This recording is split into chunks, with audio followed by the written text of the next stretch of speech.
ជំរាបសួរប្រិយមិត្តអ្នកស្ដាប់វិលមកជួបគ្នាសារជាថ្មីក្រៅប្រធានបទស្ដីអំពីកិច្ចក្នុងការឧទ្ទិសបុណ្យនិងជូនបុណ្យពិធីបុណ្យភ្ជុំបិណ្ឌត្រូវបានប្រារព្ធធ្វើឡើងក្នុងគោលបំណងទំនុកបម្រុងដល់ភិក្ខុសង្ឃដែលគង់ចាំព្រះវស្សាអស់រយៈកាល3ខែនិងឧទ្ទិសកុសលនៃចំណែកបុណ្យ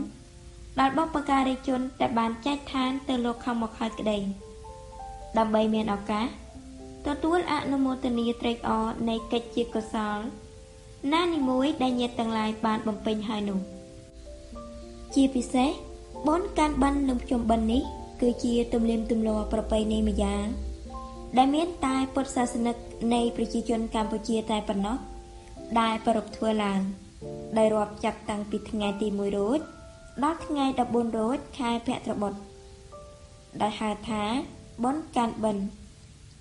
ក្នុងរយៈកាល14ថ្ងៃនេះដែរប្រជាពុទ្ធបរិស័ទចំណុះជើងវត្តទាំងអស់ទូទាំងព្រះរាជាណាចក្រកម្ពុជាបានតាក់វេនគ្នាដើម្បីបំពេញកិច្ចភ័ត្រ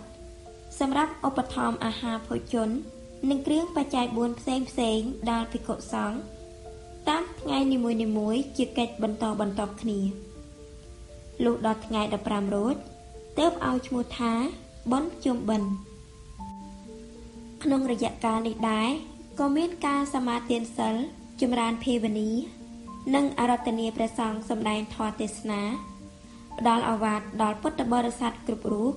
ដែលបានមកជួបជុំគ្នានៅទីវត្តអារាមជាងនេះទៅទៀតនាវេលាទៀតភ្លឺព្រះសង្ឃក៏មានការសូត្រនៅផារាភិវសូត្រដែលសម្ដែងអំពីសេចក្តីវិន័យទាំង12កងដើម្បីរំលឹកដាស់តឿនស្មារតីដល់កុលបុត្រកុលធីតានិងប្រជាពុទ្ធបរិស័ទគ្រប់រូបគប្បីកុំប្រមាទនិងវាចាករាល់សេចក្តីវិន័យទាំងឡាយនោះឯងចំណែកឯការឧទ្ទិសបុណ្យនិងជូនបុណ្យក៏ត្រូវធ្វើឡើងប្រកបដោយហេតុ4យ៉ាងគឺ1ក៏បីមានអ្នកឲ្យទានឬហៅថាបុគ្គលដែលជាអ្នកធ្វើទានបានបំពេញនៅកុសលណានីមួយនោះឯង2គួរដល់នៅអ្នកទទួលគឺភិក្ខុសង្ឃឬចាស់ព្រឹទ្ធាចារ្យឧបាសកឧបាសិកាដែលជាអ្នកមានសិលក៏បីគួរដល់ការទទួល3បុគ្គលដែលជាអ្នកធ្វើទានបំពេញកុសលនោះត្រូវជាអ្នកឧទ្ទិសរាល់កុសលណានីមួយដែលខ្លួនបានបំពេញហើយដល់ញាតិទាំងឡាយក្នុងសង្សារវដ្តដែលបានចែកឋានទៅលោកខាងមុខហើយ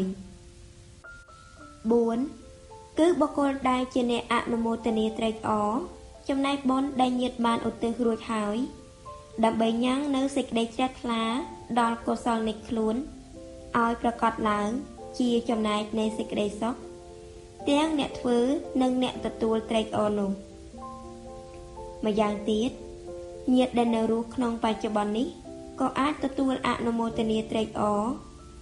ជាមួយបុណ្យរបស់បុគ្គលដទៃដែលបានធ្វើហើយដែលឲ្យឈ្មោះថាបត្តានុមោទនាបុណ្យសម្រាប់ពីការត្រេកអរនៃកុសលរបស់អ្នកដទៃក៏អាចញ៉ាំងនៅសេចក្តីជ្រះថ្លារបស់ខ្លួនឲ្យសម្រេចជាបុណ្យកុសលផងដែរអត្ថន័យជារួមខាងដើមមកនេះត្រូវបានប្រពយកពាក្យពេចន៍ដែលជាការអនុញ្ញាតពីព្រះបរមសាស្តាដែលមានជាបទថាអិទាំងវោញាតេនាងហោតុសុខេតាហន្តោ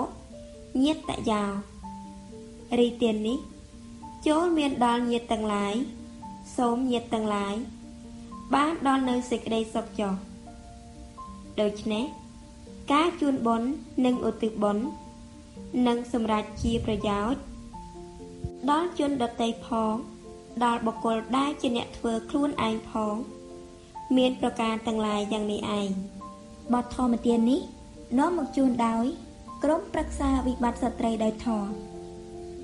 សូមគោរពជូនបុណ្យនិងអនុមោទនាបុណ្យដល់ប្រជាពុទ្ធបរិស័ទគ្រប់រូបប្រកបដោយពុទ្ធពរទាំងឡាយ4ប្រការគឺ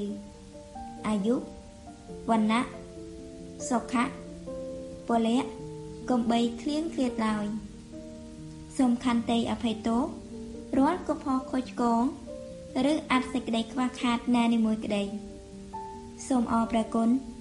និងអរគុណ